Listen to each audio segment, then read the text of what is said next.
It's Joanne again, this time with a look at my Filofax sketch, which I use for work. I think when I introduced my Filofax family, I may have said something along the lines of that this is an underrated Filofax. For non-leather Filofax, I think it's tremendous value for what it has inside it. It's a really nice feel Filofax. It has great stitching on this flap, and there's Filofax right on the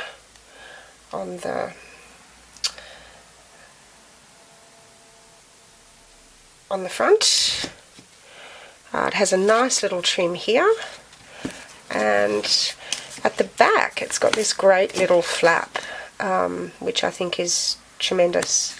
I do use this flap quite consistently. I'll tell you how in a little while.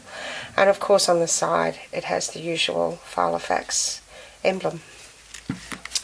So let's open it up. Now, I don't really use this as a diary as such to tell me what I'm doing all the time. I have my Malden for that. But this has a distinct purpose of its own. As I said before, I'm a priest in the Anglican Church in Australia, which is a worldwide. The Anglican Church is worldwide. It's known as the Episcopal Church in the United States, the Church of England in England, of course, and it's worldwide. And I use this for my services when I'm going to do services in people's homes or in hospital, things like that.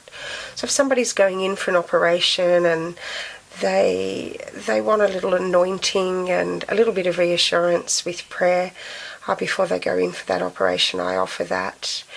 We've also got a very aging population in the church, and some of these people in their 80s and 90s have been members of the church all their lives, and they're just used to going to church every Sunday, and when they can't go there or can't get to church on a Sunday any longer, they may have gone into a nursing home, or they're just a little bit too frail and need to stay home, then the church goes to them, which is the way I think it probably should be.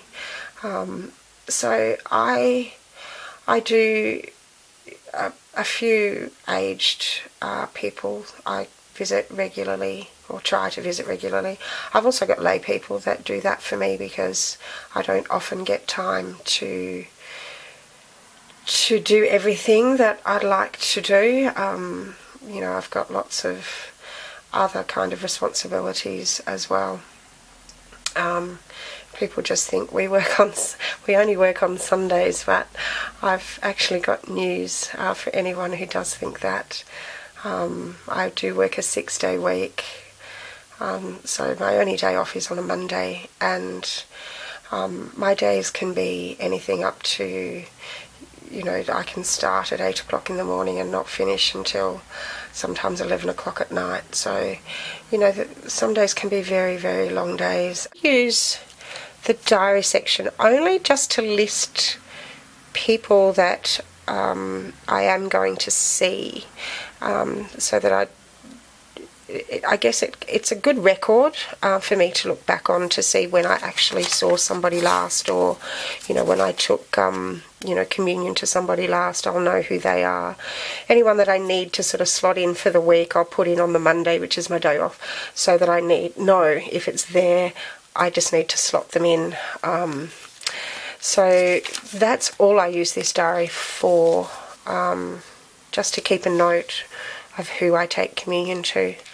I do have one of these, I think this actually came out of a day planner, or a Debden diary.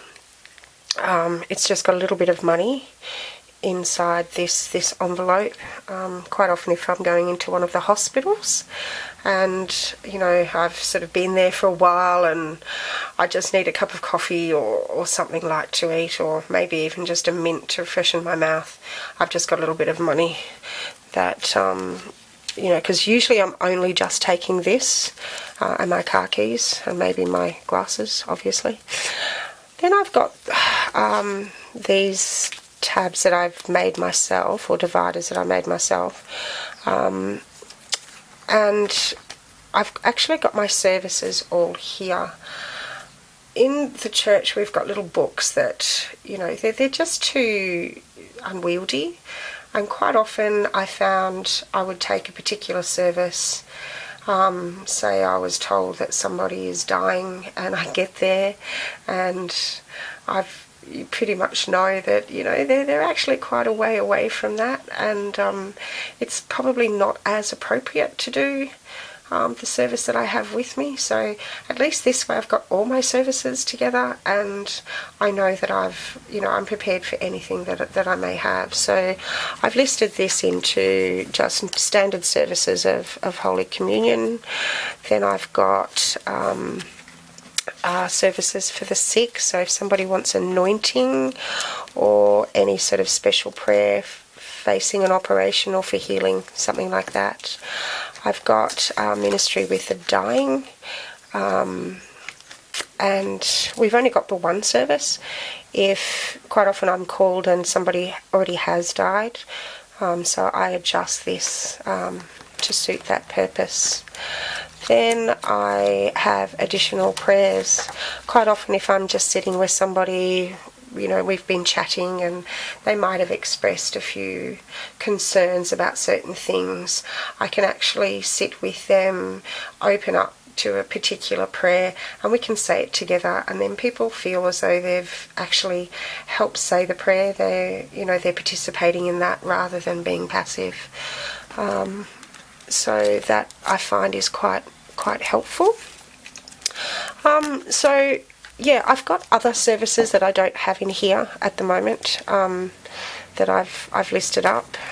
Some of them are things like oh no, they might be in here. Reconciliation. So in the Anglican Church we do have private confession that is available, and that has come in handy when people are in hospital and they haven't been to church for years. I remember one lady, she was in her 80s, probably in her late 80s, and she had asked to see me through a relative. So I went in to see her, and she said that she hadn't been to church since she was about 24. Apparently she did something and she really didn't feel as though she would ever be welcome in the church again. And it's so sad when you hear stories like that people think that's real. So with her, I was able to reassure her that it didn't matter at all. And, you know, it was really important to her at this stage of her life. You know, she was only probably a few days away from dying, and, you know, she wanted some sort of hope that there was something that she could go to, and that she wasn't such a bad person that she'd be rejected at the pearly gates, so to speak. So, you know, it's amazing where our minds go, and, you know, the situations that I encounter. So, you know, in that sort of situation, I offer something like this, and we can just work through that. I've got other things like home blessings. When people move into a new house or something like that, they just want, you know, some prayers said, and so I've got you know, house blessing. I've also got some prayers for sick pets, and a burial of a pet actually that I've created. So that helps little ones. But anyway, enough of all that. I'm probably boring you to tears. In the back here, I've just got some card holders. Now, I haven't got any at the moment. I've run out, but usually I have just some little cards that have, you know, really nice messages on them. and it's nice to leave something like that with someone, so that they can just keep it by their bedside, and it just reminds them that of the goodness in life, and with whatever it is that they're going through. So they're just nice, cheery, hopeful messages. And I've also got some that are for the birth of a baby. So when I have to go and meet a family that, say, may be wanting their child baptised, I've got quite often just got some little cards that just sort of talks about the beauty of the beauty and innocence of a little child, and what that is. So I've just got a few little resources like that. That's just something nice to leave behind. I've then got some business cards in the back, and the only note paper I have is just a little Filofax pad in the back, and that I just tend to take some notes if I need to in a given situation, and then I can file that when I get back to the office. Now, when I go and visit somebody, I usually have some things to take with me, and it might be the parish newsletter, or it might be the pew sheet from that previous Sunday. So what I do is I just slip them in the back. They're A5 usually, and then they're just curled up, and that suffices actually. I prefer not to fold them, because then it makes it a little bit harder to read, and usually they flatten out quite well, so it doesn't really matter with that little fold up. Now, generally I have copies of the particular services that I do, and how I actually do those, they're usually in A5 folded sheets, and I fold them in half and I just slip them in the back pocket, and then that way people can participate in the services, and they feel as though they're again participating, so they're not passive, and it's helpful. So that's a look at my Filofax sketch that I don't think I would part with, because it's not an expensive Filofax, so I can chuck it in the car, and it doesn't matter if something gets spilled on it or something like that, whereas I think I'd have a fit if something happened to my Malden, or when I do eventually get something else that is leather.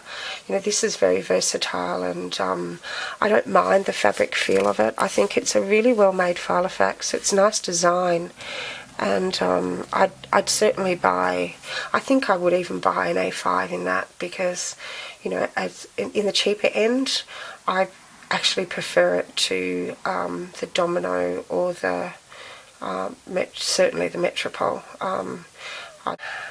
So that's all from me.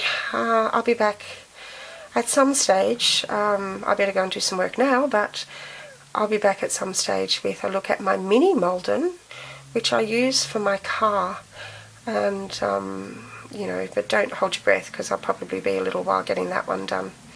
Okay, thanks for watching, and bye for now.